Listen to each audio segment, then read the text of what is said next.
Welcome guys, welcome to বিদ্যা বাণী academy. তো কালকে তোমাদের একটা আমি ভিডিও দিয়েছিলাম। তোমাদের পার্টে আমি GK class, math class, reasoning class এবং ইংলিশ ক্লাস দেবো। তো আজকে আমাদের ক্লাস ওয়ানে আমাদের আজকে হচ্ছে ফ্রাইডে মানে আমাদের আজকে কোয়ালিটি ক্লাস আমাদের দেওয়া হবে। তো আমরা একদম বেসিক থেকে শুরু ক্লাস করবো। তো আজকে আমাদের কোয়ালিটির বেসিক ক্লাস হবে।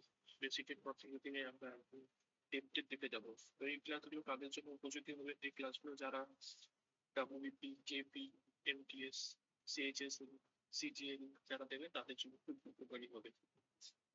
তো চলো দেখে নেওয়া যাক আজকে আমাদের ক্লাসটি। তো ভারতের সংবিধান আজকে আমরা শুরু করবো। তো সংবিধান হলো সংবিধান কি? সংবিধান হলো এক কিছু মৌলিক নীতি যেগুলি দ্বারা রাষ্ট্র শাসন করা হয়। যেহেতু ব্রিটিশ শাসনামলে থাকাকালীনই আধুনিক রাজনৈতিক প্রতিষ্ঠান উৎপত্তি ও বিকাশ ঘটেছিল এবং ভারতের সংবিধান উৎস ও বিকাশের স্বীকৃতি পতিত রয়েছে তাই ভারতীয় ইতিহাসে ব্রিটিশ আমলে। তো এটা আমাদের অতটা দরকার নেই, ঠিক আছে? এটাতে আমাদের দরকার নেই, এটাকে ক্রস করুন না। আর যারা এই পিডিএফটি নিতে চান তারা আমাদের টেলিগ্রাম চ্যানেলে অবশ্যই যুক্ত হয়ে যাবেন। আমি পিডিএফটি টেলিগ্রাম চ্যানেলে আমাদের প্রোভাইড করে দেবো। তো নেক্সট হচ্ছে আমাদের ভারত শাসন আইন। ভারত শাসন আইন আমাদের পশ্চিমবঙ্গের এক্সামের জন্য উপকারী হয়। মানে এগুলো আমাদের ভারত শাসন আইনকে আজ পর্যন্ত আমি কোনো কোশ্চেন দেখিনি। তো তোমরা যদি এমটিএস বা সিএইচএস এর দিয়ে থাকো তো অবশ্যই ভারত শাসন আইন থেকে তোমাদের শুরু করতে হবে। তো ভারত শাসন আইন হচ্ছে ব্রিটিশ প্রদেশগুলিতে দ্বৈত শাসন অবলুপ্ত হলেও যুক্তরাষ্ট্রীয় স্তরে তা বহাল থাকে। শাসন সংক্রান্ত বিষয়গুলি তিনটি তালিকায় বিভক্ত হয়ে যুক্তরাষ্ট্রীয় 59টি বিষয় এবং প্রাদেশিক 54টি বিষয় এবং যৌথ তালিকার 36টি বিষয়। যুক্তরাষ্ট্রের আইনসভা দুটি পরিষদ নিয়ে গঠিত। যুক্তরাষ্ট্রীয় আইনসভা কটি পরিষদ? এখানে যুক্তরাষ্ট্রের আইনসভা দুটি পরিষদ, একটা হচ্ছে রাষ্ট্রীয় পরিষদ আর একটা হচ্ছে ব্যবস্থা পরিষদ।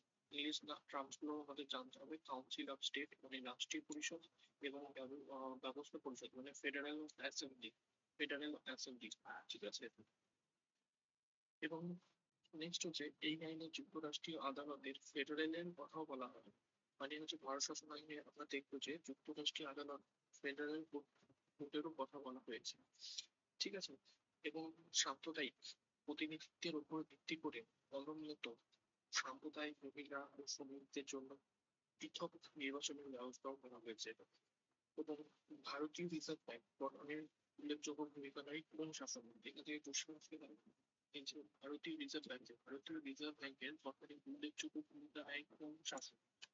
ভারতীয় রিজার্ভ ব্যাংকের গঠনে উল্লেখযোগ্য ভূমিকা নেয় কোন শাসন? ভারতীয় রিজার্ভ ব্যাংকের গঠনে উল্লেখযোগ্য শাসন নেয় হচ্ছে ভারত শাসন আইন 1932। ভারত শাসন আইন 1932।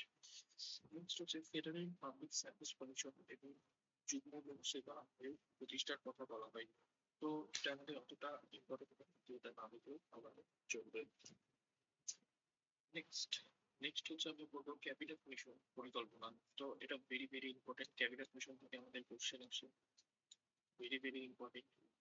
এটা আমি মার্ক করে দিলাম। Very very important cabinet mission পরিকল্পনা 1946। ক্যাবিনেট মিশন পরিকল্পনা। তো এখান থেকে একটা কোশ্চেন হতে পারে, আমরা এখানে অ্যাড করে দিয়েছিলাম। ক্যাবিনেট মিশন পরিকল্পনা কে তৈরি করেন? সেটা হচ্ছে স্যার প্যাট্রিক লরেন্স। ক্যাবিনেট মিশনের পরিকল্পনা কে কে প্রথম আইডিয়াটা দেয়? আমরা বলতে পারি sir Patrick Lawrence. Cabinet mission পরিকল্পনা বিষয়টি ছিল স্যার প্যাট্রিক লরেন্স। তো ব্রিটিশ শাসিত ভারত এবং দেশীয় রাষ্ট্রগুলিকে নিয়ে যুক্তরাষ্ট্র গঠিত হবে।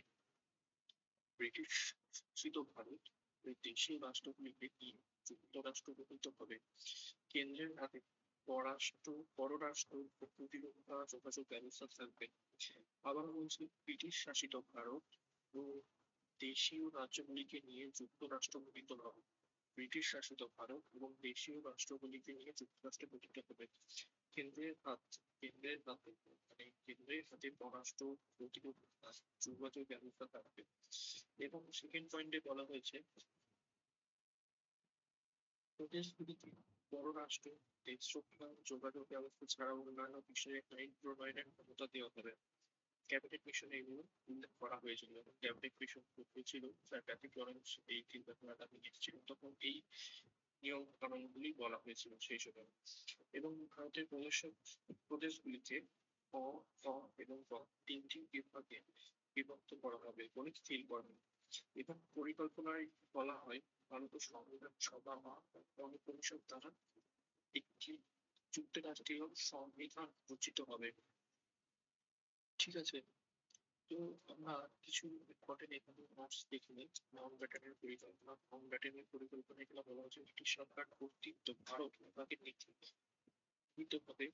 পরবর্তী সরকার ডোমিনিয়ন স্ট্যাটাস লাভ করবে।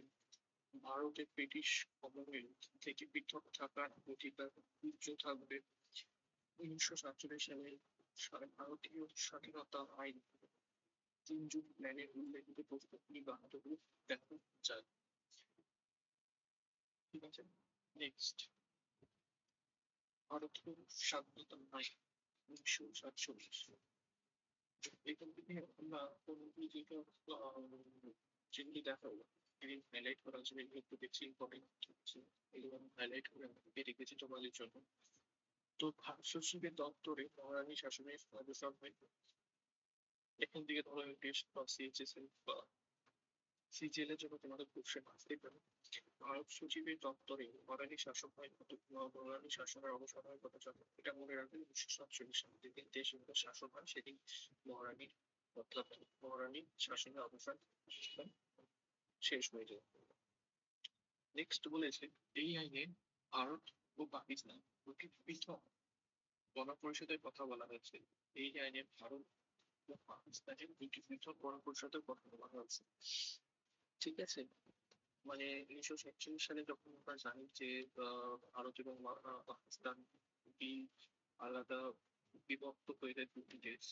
ঠিক আছে, ভারত দেশ কমনওয়েলথের অন্তর্ভুক্ত হয় এবং ডমিনেন্ট হিসাবে স্বীকৃত দেওয়া হয়। ঠিক আছে, এবং ভারত স্বাধীনতা আইনের সময় লর্ড মাউন্ট ব্যাটেন ভারত ডমিনিয়নের প্রথম গভর্নর জেনারেল হন।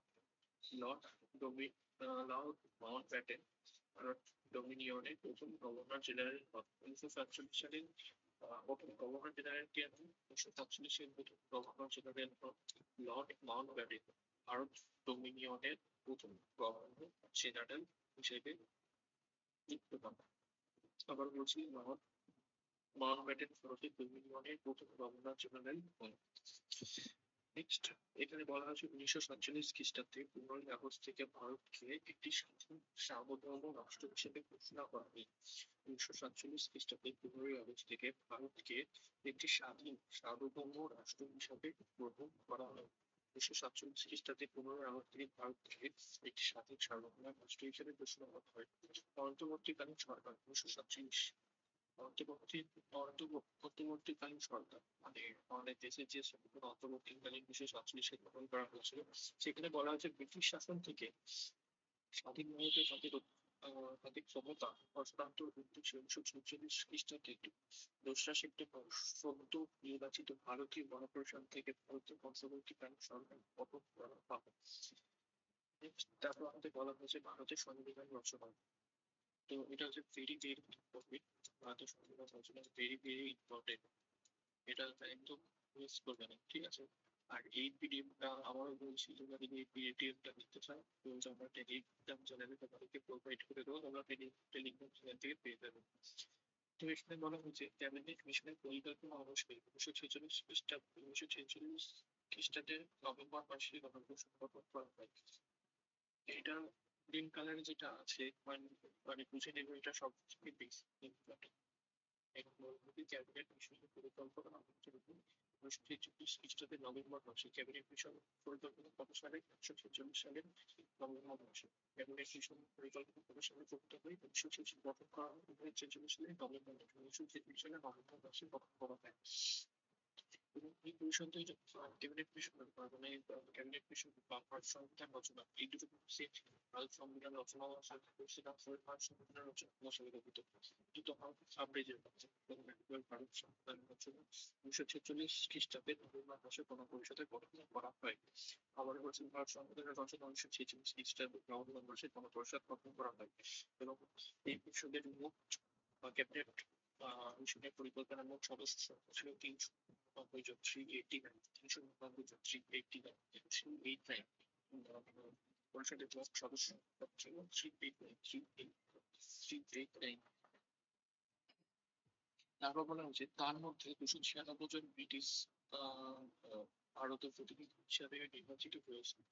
অর্থাৎ 390 জনের মধ্যে ভারত স্বাধীনতা স্বাধীনতা বাহিনী 1946 সালে নবগঠিত হিসাবে ভারতবর্ষ গঠন করা হয়। সেই ভারতবর্ষে 389 জন আমাদের মূল সদস্য নির্বাচন করা হয়েছিল। তার মধ্যে তাকে অলরেডি 396 জন ব্রিটিশ ভারতের প্রতিনিধিত্ব হিসাবে নির্বাচিত হয়েছিল। মানে ভারতের লোকেরা 296 জন ভারতীয় লোকের মধ্যে, মানে 389 জন ভারতীয় লোকের মধ্যে 296 জন ব্রিটিশ ভারতের প্রতিনিধি হিসাবে দায়িত্ব গ্রহণ পেয়েছিল। এবং 93টি আসন নির্দিষ্ট ছিল দেশীয় রাজ্যগুলির জন্য। 93টি, আবার বলছি 93টি আসন ছিল দেশীয় রাজ্যগুলির জন্য। ঠিক আছে, 296 জন সদস্যের মধ্যে 292 জন প্রাদেশিক আইন আইন সভাগুলি থেকে নির্বাচিত হন।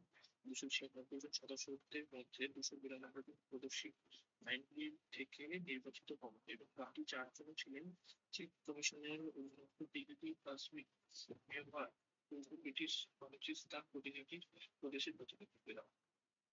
ওকে। এবং দেশীয় রাজ্যগুলির জন্য 93টি আসন সংরক্ষিত থাকলেও তারা গণপরিষদের অংশ না নেওয়ায় সেগুলি শূন্য থেকে যায়।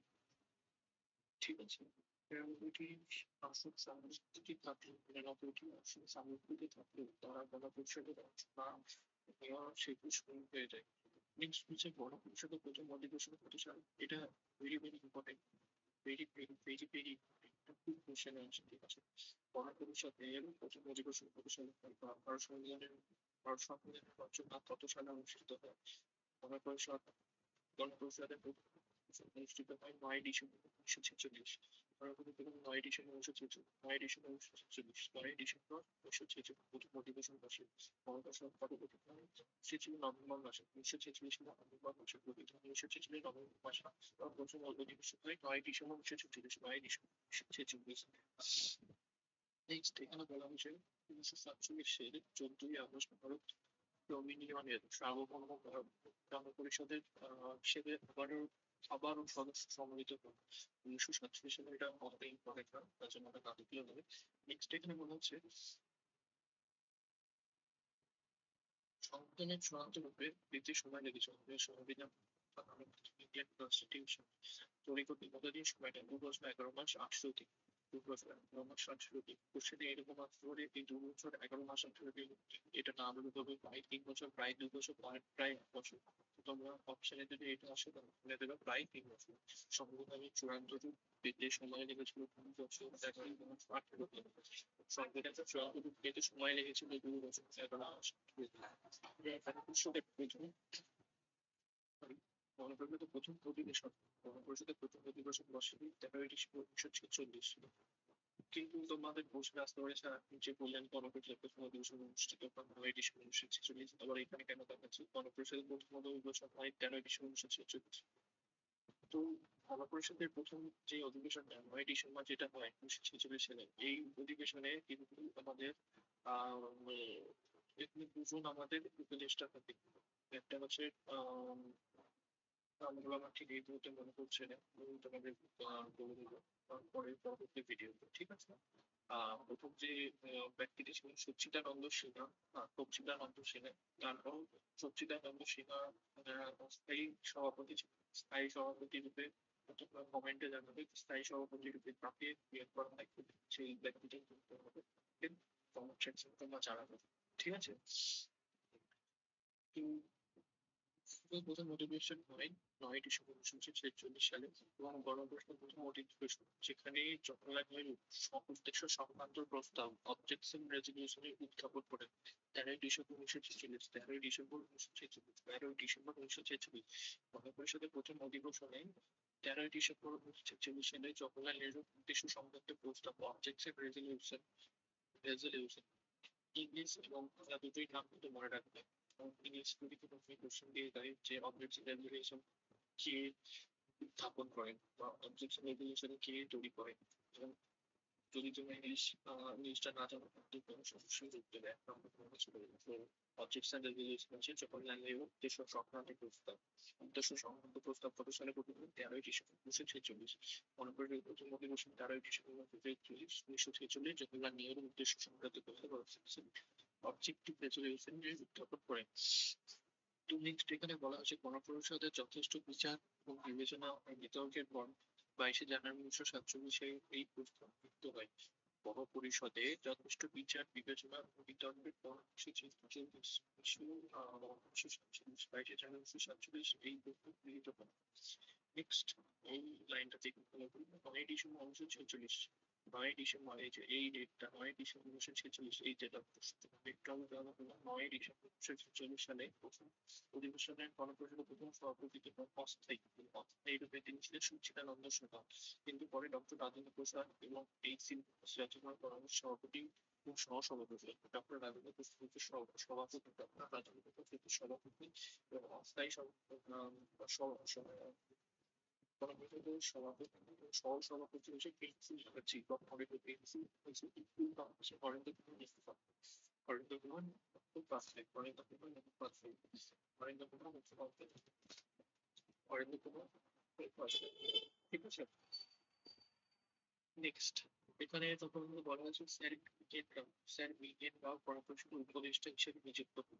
স্যার বিএন রাও স্যার বিএন রাও স্যার বিএন রাও স্যার বিএন রাও স্যার বিএন রাও স্যার বিএন রাও গণপরিষদের উপদেষ্টা হিসেবে নিযুক্ত হন। স্যার বিএন রাও গণপরিষদের উপদেষ্টা হিসেবে নিযুক্ত হন এবং সাংবিধানিক উপদেষ্টা স্যার বিএন রাও গণপরিষদের উপদেষ্টা বা সাংবিধানিক উপদেষ্টা হিসেবে নিযুক্ত হন। স্যার বিএন রাও গণপরিষদের উপদেষ্টা হিসেবে নিযুক্ত হন বা সাংবিধানিক উপদেষ্টা হিসেবে নিযুক্ত হন এবং প্রতিটি প্রদেশে এবং দেশীয় রাজ্যের জন্য তাদের জনসংখ্যা অনুপাতে প্রতি দেশে 10 লক্ষ জনগণ পিছু একটি আসন বরাদ্দ করা হয়। এটা অতটা ইম্পর্টেন্ট কথা স্কিপ করে দিতে পারো। আমি তাও তোমাদের পরামর্শ যে তোমাদেরকে একটু আমি অ্যাড করছি। ঠিক আছে, বিদ্যাবাণী একাডেমি তোমরা পড়ছো খুব ডিটেলসে। ঠিক আছে, গণপরিষদের প্রতিটি সম্প্রদায়ের সদস্যরা প্রাদেশিক আইন সেই সম্প্রদায় সদস্যের হস্তান্তরযোগ্য ভোটের মাধ্যমে আনুপাতিক প্রতিনিধিত্বের ভিত্তিতে নির্বাচিত হয়। এগুলো অতটা ব্যাপার দরকার নেই। Next আমাদের এখানে আছে গণপরিষদের কমিটি সমূহ। তো গণপরিষদের কমিটি সমূহেতে আমরা দেখছি সংবিধান রচনা এবং সংক্রান্ত বিভিন্ন কার্য বিভিন্ন কার্য সম্পাদনের জন্য গণপরিষদের পক্ষ থেকে একাধিক কমিটি গঠন করা হয়। এগুলির মধ্যে উল্লেখযোগ্য কয়েকটি হলো কেন্দ্রীয় ক্ষমতাপ্রাপ্ত কমিটি, অর্থাৎ এইগুলি হচ্ছে এগুলো খুব মনে রাখবে। এই সব কটা আমাদের মনে রাখতে হবে। এই সব কটা আমাদের মনে রাখতেই হবে, না মনে রাখলে কিন্তু সমস্যা হবে। ঠিক আছে, এইখান থেকে কোশ্চেন সব প্রবলেম চান্স প্রচুর বেশি। এই এমটিএস থেকে এটা একটু কোশ্চেন দিয়েছিল আগের বছরে যে এমটিএস পরীক্ষা হয়েছিল। ঠিক আছে, তো এখানে আমাদের বলা আছে কেন্দ্রীয় ক্ষমতাপ্রাপ্ত কমিটি। এগুলো ইংলিশ ওয়ার্ডও আছে, যে ইংলিশ ওয়ার্ড আমরা পেয়েছিলেন অবশ্যই আমাদের দেখা গেছে ইংলিশ ওয়ার্ড ইংলিশ ওয়ার্ডে অনেক সময় কোশ্চেন আসে বা ইংলিশ ওয়ার্ডটাকে ট্রান্সলেট করা ইংলিশ ওয়ার্ডটাকে জাস্ট বাংলা বসিয়ে বা বলে যে এই কমিটি পদ্ধতি। তো কেন্দ্রীয় ক্ষমতাপ্রাপ্ত কমিটি, তো এর কমিটির প্রধান ছিলেন ডক্টর পন্ডিত জওহরলাল নেহরু এবং সেকেন্ড হচ্ছে প্রাদেশিক কেন্দ্রীয় ক্ষমতাপ্রাপ্ত কমিটি। এখানে আমরা একটু আগে পড়েছি কেন্দ্রীয় ক্ষমতাপ্রাপ্ত কমিটি, যেখানে হচ্ছে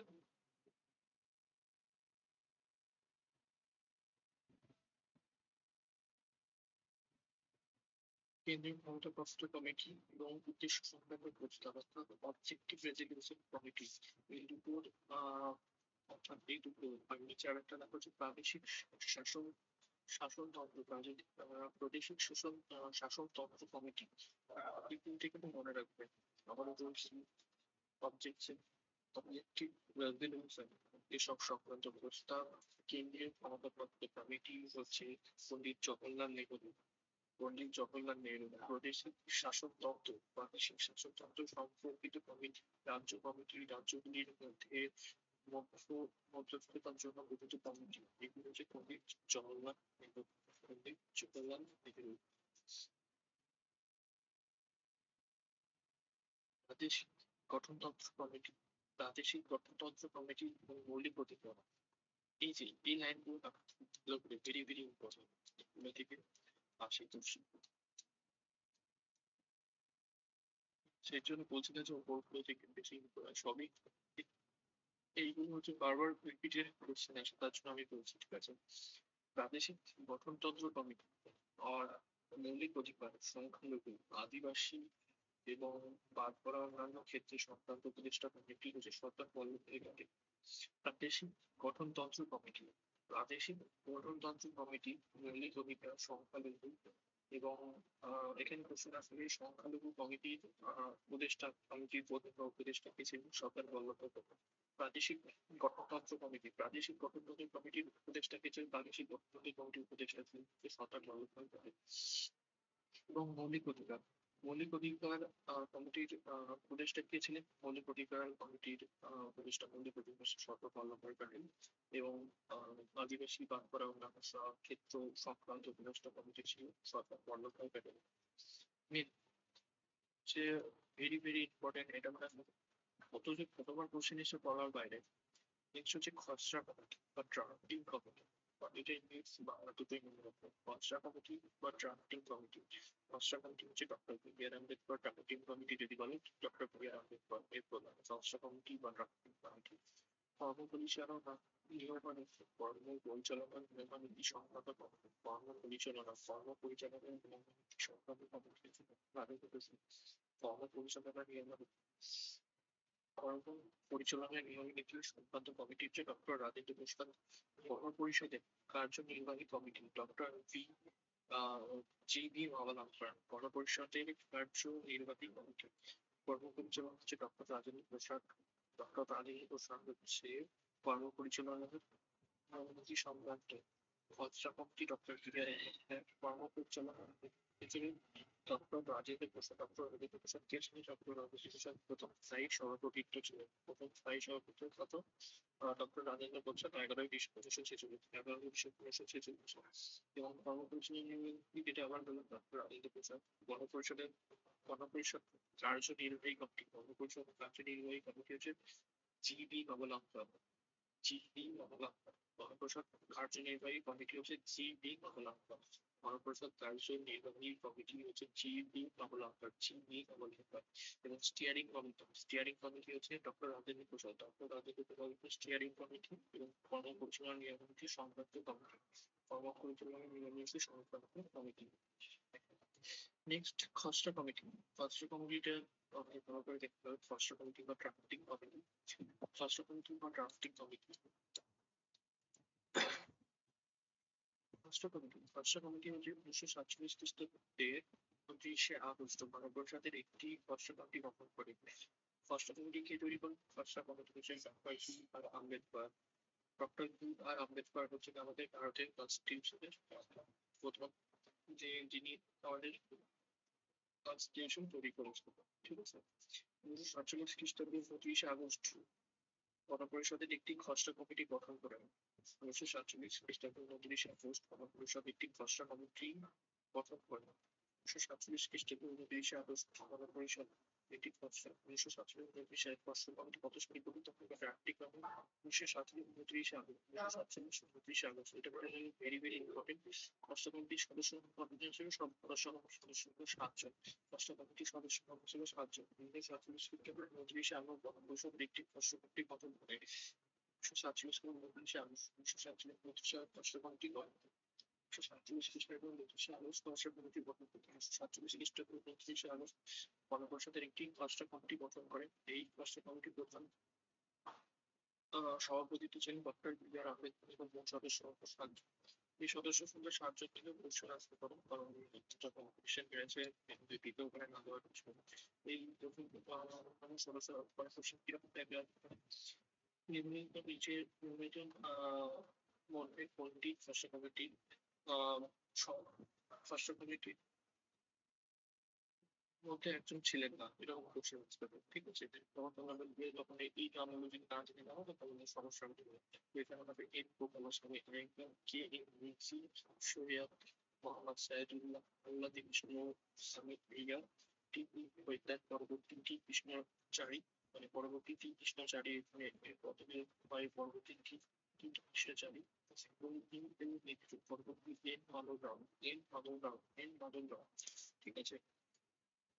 নেতৃত্বে 1948 সালের 15 নভেম্বর থেকে 1949 সালের 17 অক্টোবর পর্যন্ত আহ সংবিধানের কাঠামো সংক্রান্ত আলোচনায় খসড়া সংবিধানের উপর প্রস্তাবিত 7,365টি সংশোধনী প্রস্তাবের মধ্যে 2,473টি সংবিধানের উপর আলোচনা চক্র অনুষ্ঠিত হয়।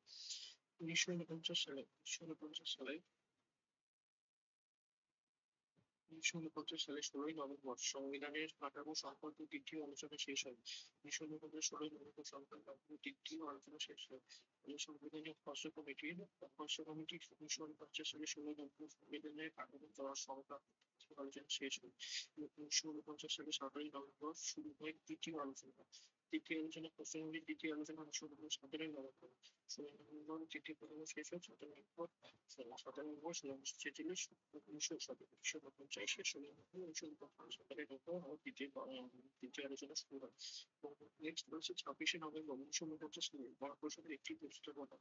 26 নভেম্বর 1949 সালে গণপরিষদের একটি প্রস্তাবনা। 26 নভেম্বর 1950 সালে গণপরিষদের একটি প্রস্তাবনা 395টি ধারা।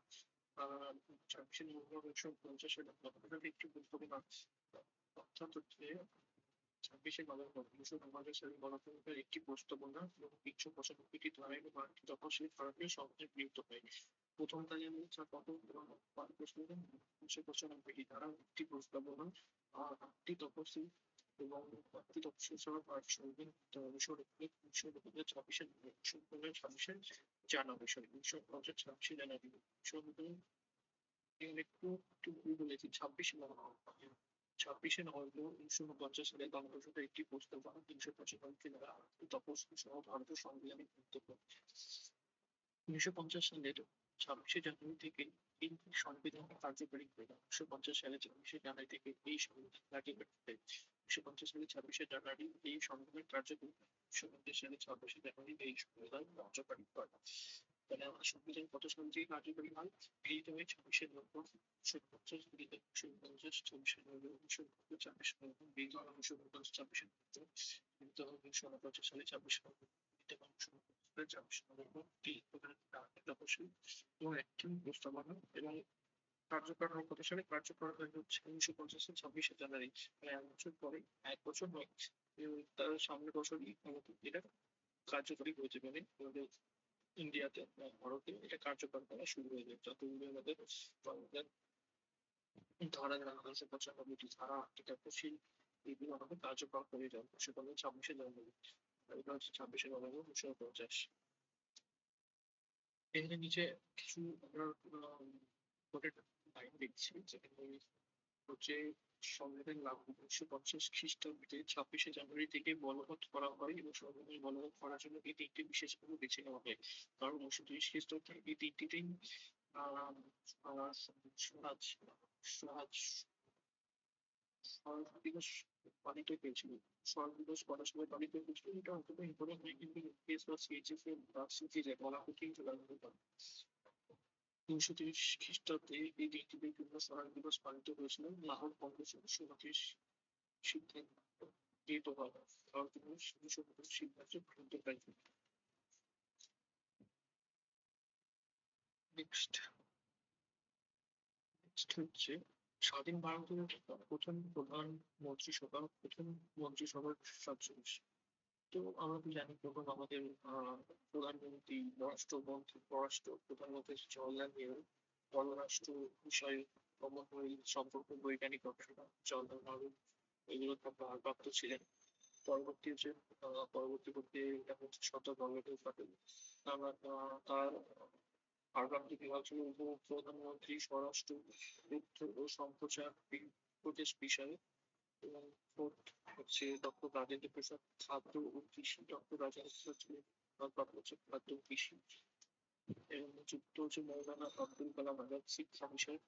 এবং ডক্টর জর্জ মাথায় হচ্ছে রেল পরিবহন। এবং আরকি সংক্রান্ত যেটি হচ্ছে অর্থ সংক্রান্ত এবং ডক্টর বিজ্ঞান আম্বেদকর হচ্ছে আইন, ডক্টর বিজ্ঞান আম্বেদকর হচ্ছে আইন, মুসলিম আহমেদ ইদওয়ান ইদওয়ান হচ্ছে যোগাযোগ, জগজীবন রাম হচ্ছে শ্রম, সর্দার বল্লভ সিং হচ্ছে প্রতিরক্ষা, রাজকুমারী অমৃত কর হচ্ছে স্বাস্থ্য, CH বাবা হচ্ছে বাণিজ্য, ডক্টর শ্যামাপ্রসাদ মুখার্জি হচ্ছে শিল্প সরবরাহ, MP গ্যাট গিল এম গ্যাট গিল হচ্ছে পারমাণবিক শক্তি এবং KCPOE হচ্ছে ত্রাণ এবং পুনর্বাসন। Next, very very important, Bharat সংবিধানের সুবিধা থেকে নেওয়া হয়েছে, এগুলো আমাদের জানতে হবে, এগুলো হচ্ছে মেন ইম্পর্টেন্ট আমাদের। তো ভারতের সংবিধানের উৎস, ব্রিটিশ সংবিধান থেকে আমরা কি কি নিয়েছি?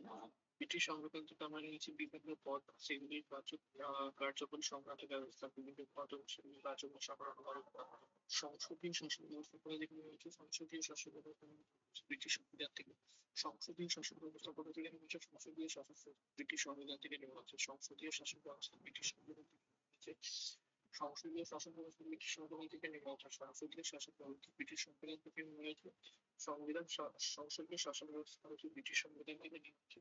ভারতের আইনের আইন শাসন সংক্রান্ত ধারণা, আইন শাসন সংক্রান্ত ধারণা থেকে আইন শাসন সংক্রান্ত ধারণা নেওয়া হয়েছে ব্রিটিশ সংবিধান থেকে, আইন শাসন সংক্রান্ত ধারণা ব্রিটিশ সংবিধান থেকে নেওয়া হয়েছে। আইন রচনার প্রক্রিয়া, আইন রচনা করে ব্রিটিশ সংবিধান সিএজি তত্ত্ব, সিএজি তত্ত্ব প্রবর্তিত হয়েছে, সিএজি তত্ত্ব হচ্ছে ব্রিটিশ সংবিধান থেকে, সিএজি তত্ত্ব নিয়ে আছে ব্রিটিশ সংবিধান থেকে, সিএজি তত্ত্ব নিয়ে আছে ব্রিটিশ সংবিধান থেকে, সিএজি তত্ত্ব নিয়ে আছে ব্রিটিশ সংবিধান থেকে। একক নাগরিকত্ব, এক নাগরিকত্ব কোথা থেকে নিয়ে হয়েছে? এক নাগরিকত্ব ধারণা কোথা থেকে নেওয়া হয়েছে? এক নাগরিকত্ব ধারণা নেওয়া হয়েছে ব্রিটিশ সংবিধান, দ্বিপাক্ষিক আইন সংক্রান্ত ব্রিটিশ সংবিধান।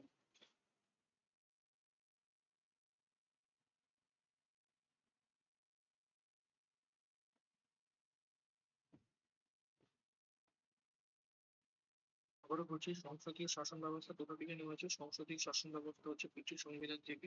আইনের শাসন সংক্রান্ত হচ্ছে ব্রিটিশ সংবিধান থেকে, এবং আইন রচনার প্রক্রিয়া হচ্ছে ব্রিটিশ সংবিধান থেকে।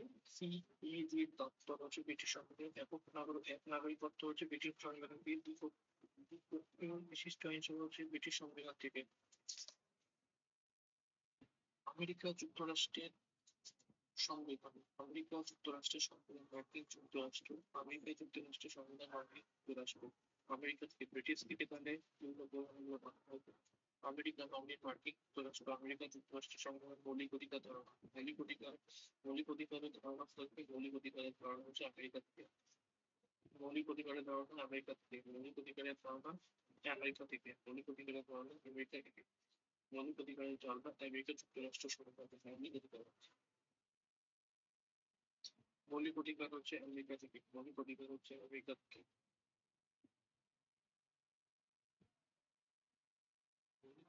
মৌলিক অধিকার হচ্ছে আমেরিকা থেকে, মৌলিক বক্তব্য,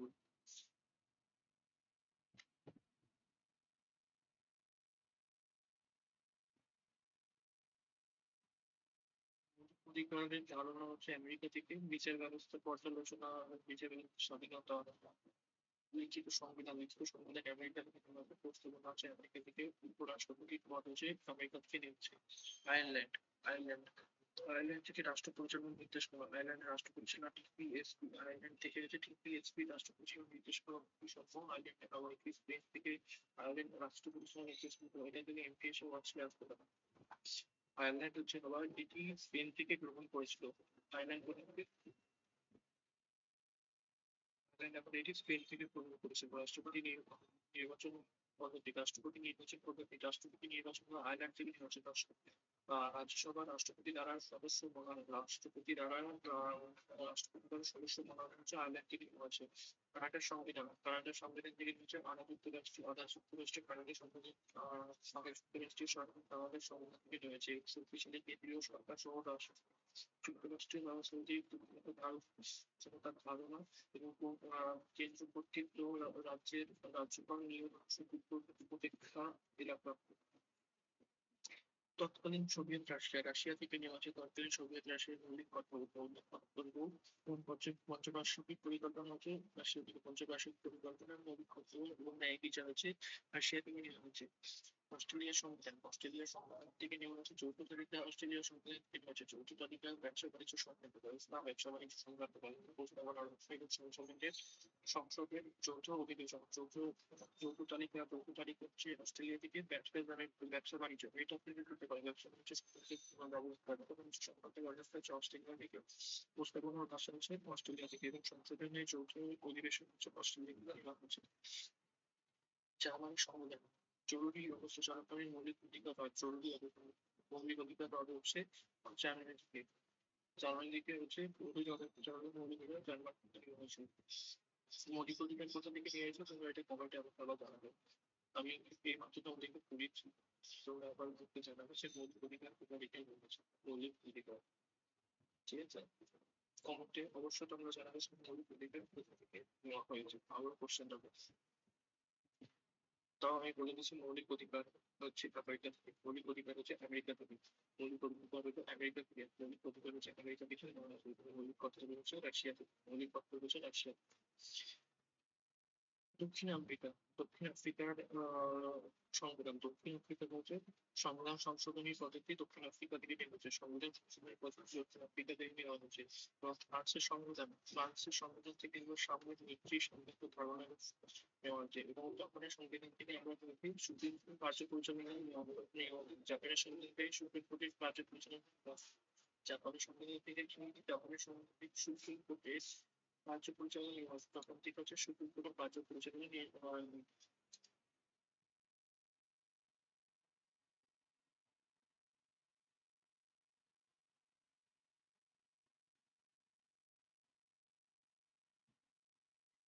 নেক্সট, রাজ্য কেন্দ্রশাসিত অঞ্চলগুলির পরিবর্তন। রাজ্য ও কেন্দ্রশাসিত অঞ্চলগুলির পরিবর্তন। কমিটি কমিটি কমিশন এবং প্রস্তাবিত বিষয়। ধর কমিশন হচ্ছে প্রস্তাবিত বিষয়। ধর কমিশন কর্তৃক দেখো এগুলো থেকেও তোমাদের কোশ্চেন আসতে পারে। এগুলো দেওয়ার কারণ এগুলো খুব ইম্পর্টেন্ট এবং ইতিহাসের জন্য, সিএসএস এর জন্য, সিজিএল এর জন্য খুব ইম্পর্টেন্ট। তবে এতটা ডেপথে হয়তো আমাদের জিপি থেকে হয়তো আসবে না, কিন্তু পিএসসি থেকে পেয়ে দিতে পারবে। কারণ পিএসসি আমরা জানি এসএসসি অনেক কোশ্চেন দিয়ে ওরা কপি পেস্ট করে দেয়, ঠিক আছে? তো ধর কমিশন হচ্ছে 1948 সালে 17ই জুন এস কে ধরের নেতৃত্বে ধর কমিশন গঠিত হয়। ধর কমিশন 1948 সালে 17ই জুন এস কে ধরের নেতৃত্বে 1948 সালে 17ই জুন এস কে ধরের নেতৃত্বে 1948 সালে 17ই জুন এস কে ধরের নেতৃত্বে ধর কমিশন এবং কমিশনের রিপোর্টে আসার পরিবর্তন প্রশাসনিক সুবিধার জন্য রাজ্য পুনর্গঠনের সুপারিশ হয়। জেভিপি কমিটি হচ্ছে 1948 সালে জওয়াহরলাল নেহরু, বল্লভভাই প্যাটেল এবং পট্টাভি সীতারামাইয়ার নেতৃত্বে কমিশন গঠিত হয়। জেভিপি কমিটি হচ্ছে 1948 সালে জওয়াহরলাল নেহরু, বল্লভভাই প্যাটেল, পট্টাভি সীতারামাইয়ার নেতৃত্বে কমিশন গঠিত হয়। জেভিপি কমিটি হচ্ছে 1948 সালে জওয়াহরলাল নেহরু, বল্লভভাই প্যাটেল এবং পট্টাভি সীতারামাইয়ার নেতৃত্বে কমিশন গঠিত হয়। কমিশন তার কঠোর ভাষার ভিত্তিতে রাজ্য পুনর্গঠনের দাবি বাতিল করে দেয়। কমিশন তার রিপোর্টে ভাষার ভিত্তিতে রাজ্য পুনর্গঠনের দাবি বাতিল করে দেয়। ফজল আলী কমিশন 1953 সালের 22শে ডিসেম্বর প্রধানমন্ত্রী জওহরলাল নেহরু ফজল আলী কমিশন গঠন করেন। ফজল আলী কমিশন কি করবেন? ফজল আলী হচ্ছে জওহরলাল নেহরু 1953 সালে 22শে ডিসেম্বর প্রধানমন্ত্রী জওহরলাল নেহরু ফজল আলী কমিশন গঠন করে এবং কমিশন সভাপতি ফজল আলী। কমিশন সভাপতি কে ছিলেন? ফজল আলী। কমিশন সভাপতি ফজল আলী ছিলেন এবং সুপ্রিম কোর্টের সুপ্রিম কোর্টের প্রাক্তন বিচারপতি ছিলেন ফজল আলী। অন্যান্য দুজন সদস্য হলেন হৃদয়নাথ মঞ্জু, কে এফ পানিকর। 1955 সালের দিকে 3 সেপ্টেম্বর কমিশনের রিপোর্টের নির্ভুক্ত রিপোর্টগুলি বিলোপ ঘটিয়ে 16টি ভারতীয় রাজ্য এবং 3টি কেন্দ্রশাসিত অঞ্চলে সুপারিশ করে।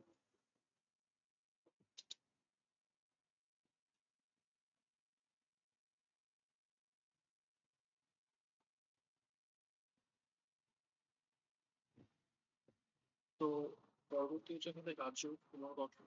রাজ্য পুনর্গঠনে এখানে আমাদের বলা হয়েছে 1956 খ্রিস্টাব্দে 1 নভেম্বর রাজ্য পুনর্গঠন, অর্থাৎ এখানে এটার ডেট হাইলাইট করা হলে খুব ইম্পর্টেন্ট আমাদের জন্য।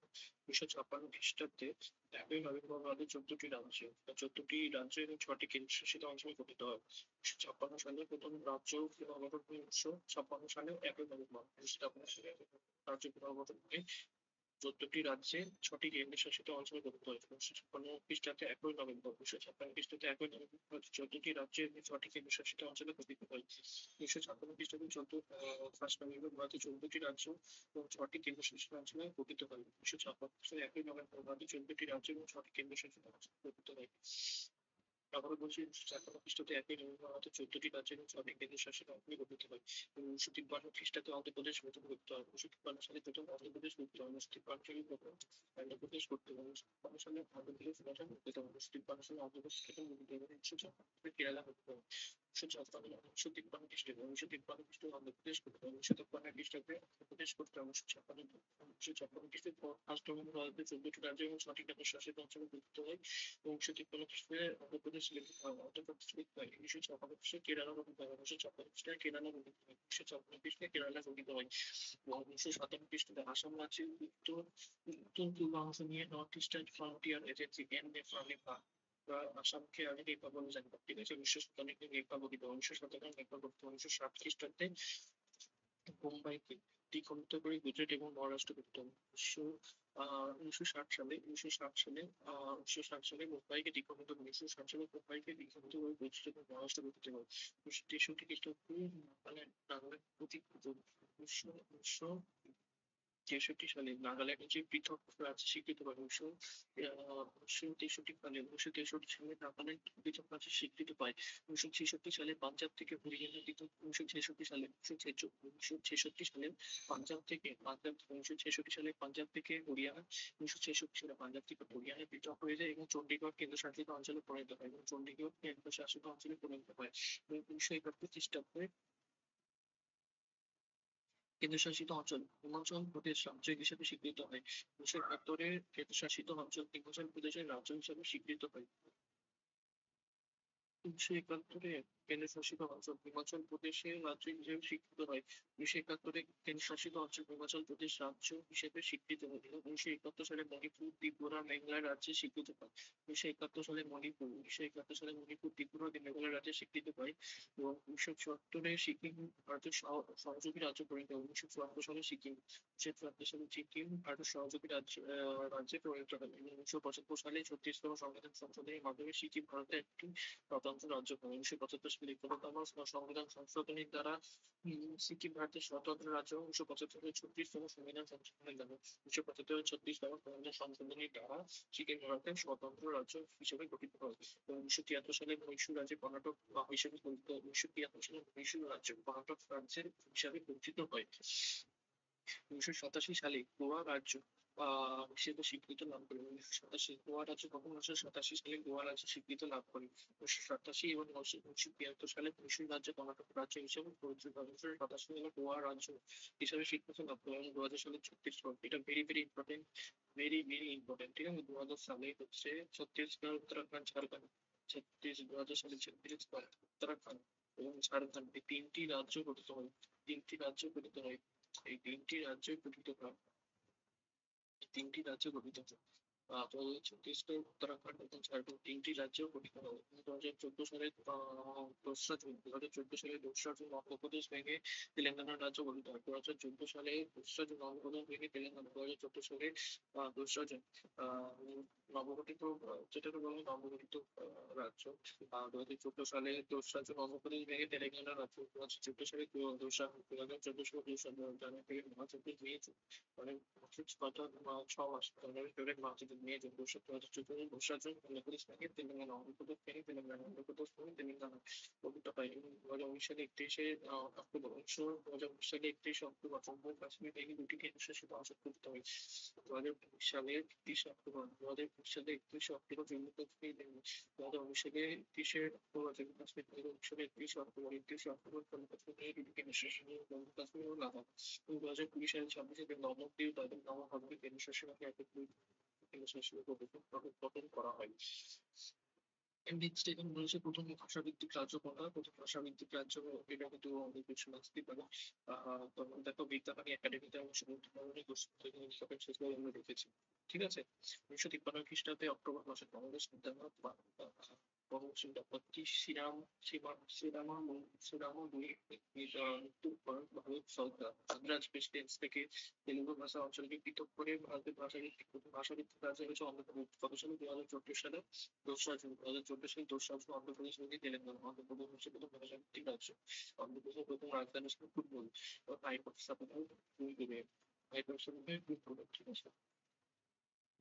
তো এটা কেন্দ্রশাসিত অঞ্চল অঞ্চল দেখা হবে। তো আমরা একদম পর্বের শেষের দিকে চলে এসেছি। লাস্ট আমাদের এটা হচ্ছে লাস্ট চ্যাপ্টার, যেটা হচ্ছে দমন দিউ দমন। আচ্ছা, এখানে কেন্দ্রশাসিত অঞ্চলে এখানে হচ্ছে জম্মু কাশ্মীর, জম্মু কাশ্মীর লাদাখ। জাতীয় রাজধানী অঞ্চল দিল্লি, পুডুচেরি এবং আন্দামান নিকোবর দ্বীপপুঞ্জের লেফটেন্যান্ট জেনারেল দ্বারা শাসিত হবে। দমন দিউ এবং দাদরা নগর হাভেলি একই প্রশাসনিক কল্যাণের অধীনে 2020 সালের 26শে জানুয়ারি থেকে দুটি কেন্দ্রশাসিত অঞ্চলে একীভূত হয়ে একটি কেন্দ্রশাসিত অঞ্চলে পরিণত হবে। লাক্ষাদ্বীপ এবং চণ্ডীগড় একজন প্রশাসক দ্বারা গঠিত হয়। এবং জম্মু কাশ্মীর, দিল্লি, পুডুচেরিতে আইনসভা রয়েছে। 1991 সালে 69তম সংবিধান সংশোধনী মাধ্যমে 1991 সালে 69তম সংবিধান 1991 সালে 69তম সংবিধান সংশোধনীর মাধ্যমে দিল্লিকে জাতীয় রাজধানী অঞ্চলের মর্যাদা দেওয়া হয়। দিল্লিকে জাতীয় রাজধানী অঞ্চলের মর্যাদা দেওয়া এবং জমি, পুলিশ, আইন শৃঙ্খলা ব্যতীত অন্যান্য কিছু বিষয়ে আইন প্রণয়নের ক্ষমতা প্রদান করা হয়। 1991 খ্রিস্টাব্দে 70তম সংবিধান সংশোধনীর মাধ্যমে দিল্লিকে জাতীয় রাজধানী অঞ্চলের মর্যাদা দেওয়া হয়। জমি, পুলিশ, আইন শৃঙ্খলা ব্যতীত অন্যান্য কিছু বিষয়ে আইনের ক্ষমতা প্রদান করা হয়। নেক্সট হচ্ছে সংবিধানের প্রস্তাবনা। সংবিধানের প্রস্তাবনা আমরা দেখবো। সংবিধানের প্রস্তাবনা হচ্ছে ভারতীয় সংবিধান প্রস্তাবনা হচ্ছে মার্কিন প্রস্তাবনা থেকে মার্কিন যুক্তরাষ্ট্র, মার্কিন যুক্তরাষ্ট্র হচ্ছে আমেরিকা থেকে আছে আমরা মার্কিন যুক্তরাষ্ট্র আর সংবিধান প্রস্তাবনা থেকে কিন্তু প্রস্তাবনা হচ্ছে আমেরিকা থেকে, প্রস্তাবনা হচ্ছে আমেরিকা থেকে হয়েছে। আমেরিকা থেকে প্রস্তাবনা নিয়েছি যুক্তরাষ্ট্র দেওয়া আমেরিকা থেকে। ইউএসএ যেটা রয়েছে 1947 সালে 22শে জানুয়ারি পরিষদের সার্বভৌম সম্পত্তি এটি গৃহীত হয়। সামাজিক, অর্থনৈতিক এবং রাজনৈতিক ব্যয় ধারণাটি পুরুষ বিপ্লব 1917 গৃহীত হয়েছিল। সামরিক নৈতিক স্বাধীনতা ধারণাটি গৃহীত হয় বলতে ফরাসি সামরিক নৈতিক স্বাধীনতা, সামরিক নৈতিক স্বাধীনতা, সম্মান, নীতি সম্মিলিত ধারণাটি গৃহীত হয়েছে ফরাসি বিপ্লব থেকে। সম্মান, নীতি স্বাধীনতা ধারণাটি গৃহীত হয়েছে ফরাসি বিপ্লব থেকে। এবং কে এম সি পুস্তকটি পলিটিক্যাল পরস্পর বলে বর্ণনা করা হবে। কে এম সি পুস্তকটি পলিটিক্যাল পরস্পর বলেও বর্ণনা করা হয়েছে। কে এম সি পুস্তকটি পলিটিক্যাল পরস্পর বলে বর্ণনা করা হয়েছে। কে এম সি পুস্তকটি পলিটিক্যাল পরস্পর বলে বর্ণনা করা হয়েছে। কে এম সি পুস্তকটি পলিটিক্যাল পরস্পর বলে বর্ণনা করা হয়েছে। ঠাকুরদাস ভারতের মতে পুস্তকভাবে শুরুতে কে এম সি পলিটিক্যাল পরস্পর এর মাধ্যমে হচ্ছেন কে এম সি। ঠাকুরদাস ভারতের মতে পুস্তকগুলো রাষ্ট্রগুলোর ভাষী রাষ্ট্রগুলোর কনস্টিটিউশন এগুলো ঠাকুরদাস পান। আর্নেস্ট পার্টনার হচ্ছে পুস্তকগুলোকে কে আপনি কিনে of the constitution. Latino Artist Barker, Artist Barker বলেছিলেন হচ্ছে executing of the constitution, the period of the constitution. Next হচ্ছে পুস্তক সংক্রান্ত গুরুত্বপূর্ণ মামলা, যে মামলাগুলো আমরা জানা উচিত আমাদের। মূলত আমাদের ওয়েস্ট বেঙ্গলের পরীক্ষায় আছে, দেখে রাখি এসএসসি তে বাঁচতে পারে। ঠিক আছে। এসএসসি মতো কোশ্চেন পেয়ে চলে এসেছে। মেরুবাড়ি ইউনিয়ন মামলা। মেরুবাড়ি ইউনিয়ন মামলা 1960 প্রস্তাবনার সংবিধানের অংশ নয়। মেরুবাড়ি ইউনিয়ন মামলা হচ্ছে 1960 সালে করা হয়। যেটা বলা হচ্ছে যেটা বলা হচ্ছে যেটা বলা হয়েছে প্রস্তাবনা সংবিধানের অংশ নয়, প্রস্তাবনা সংবিধানের অংশ। কেশবানন্দ ভারতীয় মামলা। কেশবানন্দ ভারতীয় মামলা হচ্ছে প্রস্তাবনা কেশবানন্দ ভারতীয় মামলা 1973। প্রস্তাবনা হলো সংবিধানের গুরুত্বপূর্ণ অংশ। প্রস্তাবনা হলো সংবিধানের গুরুত্বপূর্ণ অংশ। প্রস্তাবনা হলো সংবিধানের গুরুত্বপূর্ণ অংশ। কেশবানন্দ ভারতীয় মামলা বলা হয়েছে। কেশবানন্দ ভারতীয় মামলা 1973। কেশবানন্দ ভারতীয় মামলা 1973। কেশবানন্দ ভারতীয় মামলা হচ্ছে 1973। প্রস্তাবনা হলো সংবিধানের গুরুত্বপূর্ণ অংশ। প্রস্তাবনা হলো সংবিধানের গুরুত্বপূর্ণ অংশ। প্রস্তাবনা হলো সংবিধানের গুরুত্বপূর্ণ অংশ এবং সংবিধানের অংশ হওয়ার 368 নং ধারার অধীনে সংশোধন যোগ্য। সংবিধানের মৌলিক বৈশিষ্ট্যগুলি কোনোভাবে সংবিধানের সংশোধনযোগ্য নয়। সংবিধানের মৌলিক বৈশিষ্ট্যগুলি কোনোভাবে সংশোধন নয়। ঠিক আছে? ফেসবুক, মুম্বাই বা এসব বিজনেসগুলোর প্রস্তাবনাগুলি সম্পূর্ণ অবিশুদ্ধ আমল এলআইসি অফ ইন্ডিয়া ১৯৯৫। এটা বলা আছে সুপ্রিম কোর্ট আবার রায় দেয় যে প্রস্তাবনা সম্পূর্ণ অবিচ্ছেদ্য অংশ। কোনো কোনো প্রধান কার্যের কার্যে বলা হচ্ছে প্রস্তাবনা আইনের মূল উদ্দেশ্য দিয়ে প্রতিষ্ঠানের এবং সরকারের অনুযায়ী কার্য সম্পাদন করবে সেই বিষয়ে উল্লেখ করেছে সংবিধানের প্রস্তাবনা। তো আজকে নতুন কোয়ালিটির ক্লাসটা এতটাই। তোমরা যদি ভিডিওটা ভালো লেগে থাকে অবশ্যই চ্যানেলটি সাবস্ক্রাইব করো এবং নিচে থাকা বেল আইকনটি অবশ্যই ক্লিক করে দেবো। ধন্যবাদ, thank you, have a good day.